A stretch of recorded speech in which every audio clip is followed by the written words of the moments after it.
E esse ano foi inserido no Código Penal brasileiro um artigo onde diz que a violência psicológica contra a mulher também é considerada crime, o que é uma adicional, né, à Lei Maria da Penha, que até então era considerado crime, principalmente as questões de violência física e sexual, e as questões de violência psicológica ainda não eram tão consideradas. E agora elas foram bem tipificadas na lei, foram bem denominadas. O que seria para ser uma vitória para as mulheres, mais um meio de proteção legal, acabou gerando alguns protestos negativos, alguns comentários ruins, principalmente por parte de homens. Alguns comentários que eu vi quando essa lei foi aprovada foi assim: conviver com mulher. Daqui a pouco olhar pra mulher já vai ser crime. Daqui a pouco respirar perto de uma mulher já vai ser crime. É muito mimimi. Desse jeito homem nenhum vai querer casar. Porque quem é que vai querer arriscar poder ser preso por qualquer coisinha que a mulher disser? É melhor não ter discurso, né? Nossa, será que a lei tá dizendo isso mesmo? Que não pode nem respirar perto da mulher, não pode fazer nada, não pode falar nada? Será que é exatamente assim? Vamos ver o que diz a lei então, né? Vou colocar para vocês aqui embaixo o artigo para vocês pesquisarem se vocês quiserem, mas a lei diz o seguinte: o que poderia ser enquadrado então como violência psicológica contra a mulher? Qualquer conduta que lhe cause dano emocional e diminuição da autoestima, ou que lhe prejudique e perturbe o pleno desenvolvimento, ou que vise degradar ou controlar suas ações, comportamentos, crenças e decisões mediante ameaça, constrangimento, humilhação, manipulação, isolamento, vigilância constante, perseguição contumaz, insulto, chantagem, violação de sua intimidade, ridicularização, exploração e limitação do direito de ir e vir ou qualquer outro meio que lhe cause prejuízo à saúde psicológica e à autodeterminação. E a minha intenção aqui, na verdade, não é me aprofundar nos termos legais, até porque eu não sou advogada, mas o que eu quero hoje com vocês é fazer um comparativo.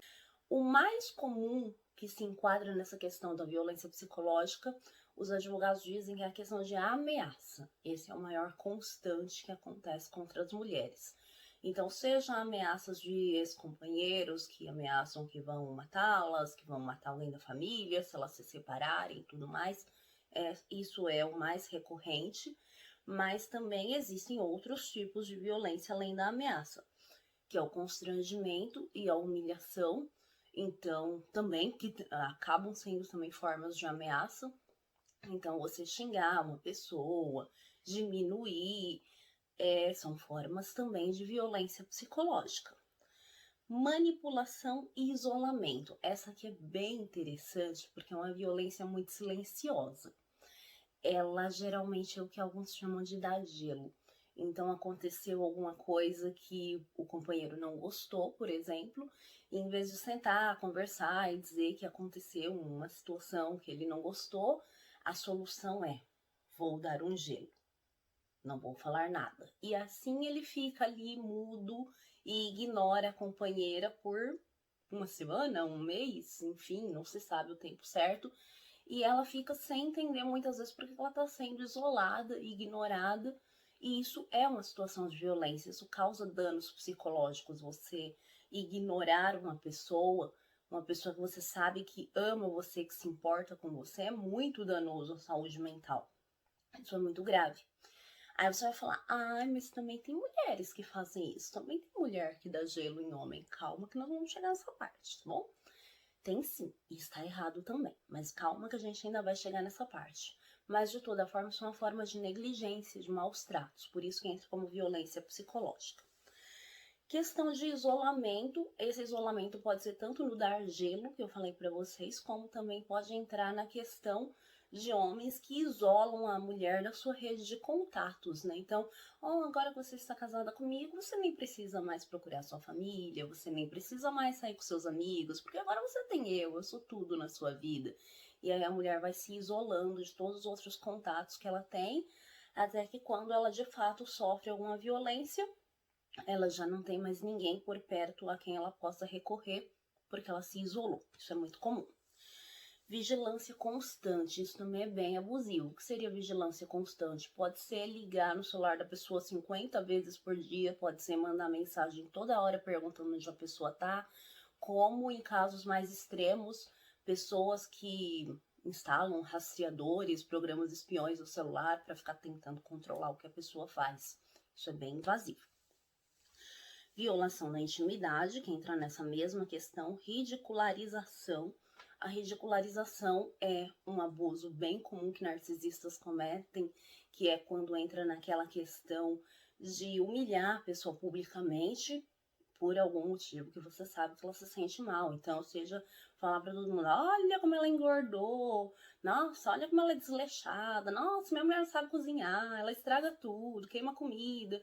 Enfim, você está expondo a pessoa de uma forma negativa que você sabe que ela não vai se sentir bem. Isso também é um tipo de violência psicológica.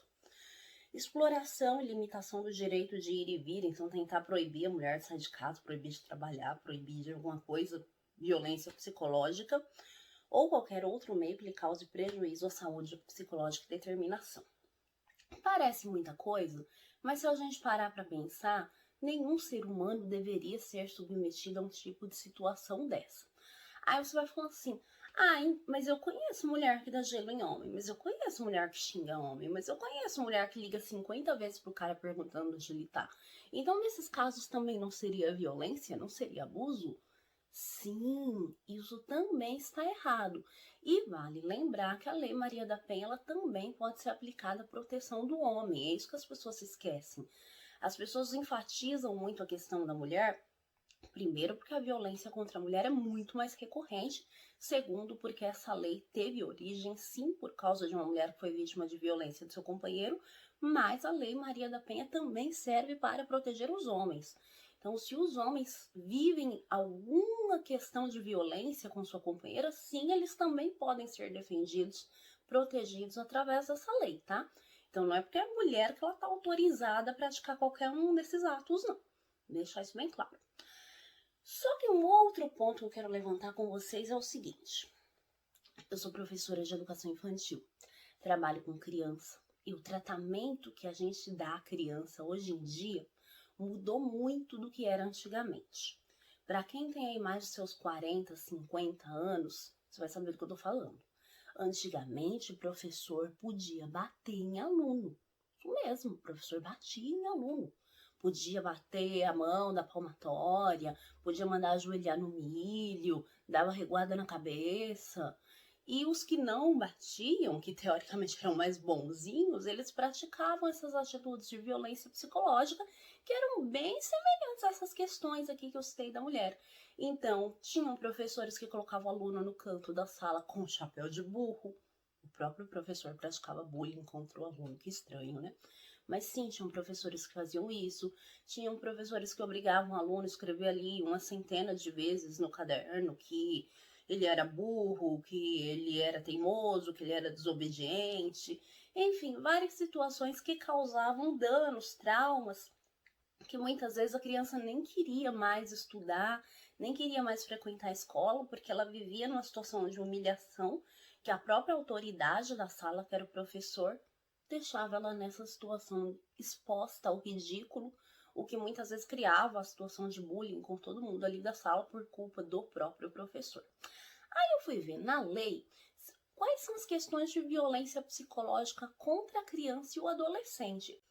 Essa questão da violência psicológica contra a criança e o adolescente, ela está no Estatuto da Criança e do Adolescente, no ECA. E o que é definido como violência psicológica? A Lei 13.010 de 2014 definiu a violência psicológica como a conduta ou forma cruel de tratamento que humilhe, ameace gravemente ou ridicularize crianças e adolescentes. Ou seja, não é muito diferente do que entrou na violência psicológica contra a mulher, notou? Então você não pode humilhar, você não pode ridicularizar, você não pode ameaçar. Basicamente as mesmas coisas que não podem contra a mulher. E eu não vejo ninguém armando esse escândalo quando a lei se refere à criança. Qual que é a diferença? Hoje em dia, para quem trabalha na educação, se você cometer qualquer um desses atos aqui que eu falei, se você gritar com a criança que seja, se você pegar no braço mais forte e alguém ver, você pode responder um processo sim por isso, porque já se enquadra numa situação de violência.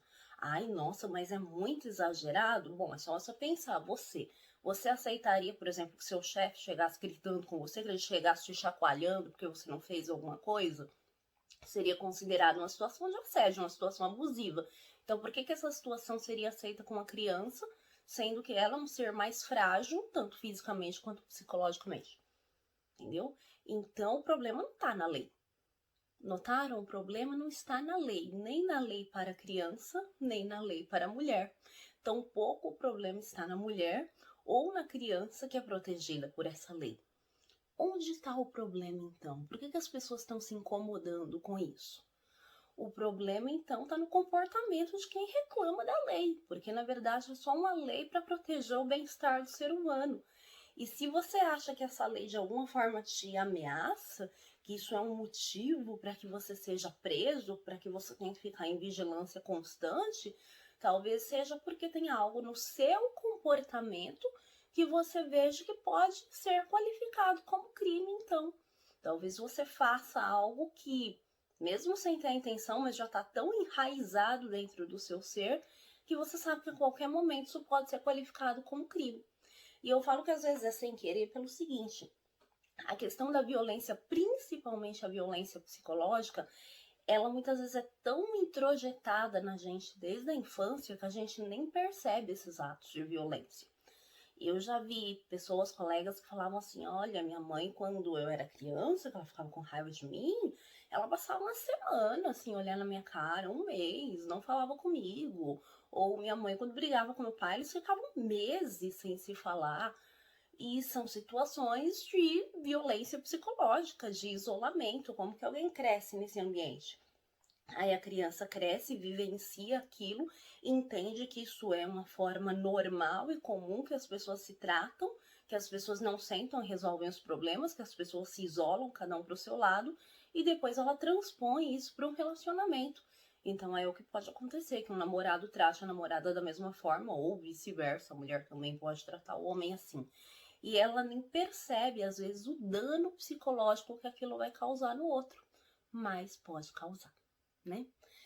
Então, é para a gente pensar um pouco que, apesar dessas atitudes de violência psicológica, às vezes elas estarem já tão introjetadas dentro da gente, que a gente considera isso como um comportamento normal, não é normal. Se você acha que isso já está tão dentro de você que você não consegue evitar de fazer, cabe a você procurar uma ajuda, uma orientação psicológica, mas não a ficar questionando uma lei que, na verdade, é de proteção para todo ser humano, inclusive para você, porque qualquer um de nós pode sofrer uma violência a qualquer momento. E algo que nos beneficie, que nos proteja, qual é o problema? Gente, a única pessoa que vai ver problema nisso é quem pratica esse tipo de ato. Ah, mas é que eu posso ser acusado injustamente. Mas para que esse excesso de preocupação de ser acusado injustamente? Entendeu? Se tudo tem que ser comprovado. Agora, se isso é uma preocupação constante, é porque provavelmente a pessoa tem algum comportamento que, de fato, possa ser qualificado como uma violência, né? E aí cabe que ela consiga mudar esse comportamento. É muito difícil a gente ter coragem de olhar para dentro da gente, para os nossos próprios defeitos, para as coisas que a gente tem que melhorar com o ser. Essa lei não veio para prejudicar o homem, para fazer nenhum mal a ele, nem a mulher, nem a criança, nem a ninguém. Mas são leis para proteger a nossa sociedade e nos ajudar a mudar nosso comportamento para viver mais em harmonia, mais em paz, entender que sempre se resolve as coisas através do diálogo, do amor. E se não for possível, assim que seja, pelo menos pela cordialidade, o respeito, que cada um possa ir para o seu lado, mas sem submeter o outro a coisas que ferem o coração, que apesar da gente não ver essas feridas, porque elas não são físicas, às vezes as feridas emocionais são muito mais difíceis de curar. Então, fica essa reflexão pra gente. O que você precisaria mudar no seu comportamento? O que eu precisaria mudar no meu? Trabalhando com crianças, eu aprendi que eu tinha que mudar uma série de coisas. E no começo foi bem difícil admitir que eu tinha que mudar, mas hoje eu já vejo que é necessário. Então, às vezes, a gente tem que mexer um pouquinho por dentro para mudar o mundo do lado de fora. Fica aí a reflexão para vocês, espero que vocês tenham gostado. Quem gostou, curte, comenta, compartilha. Beijos e até a próxima.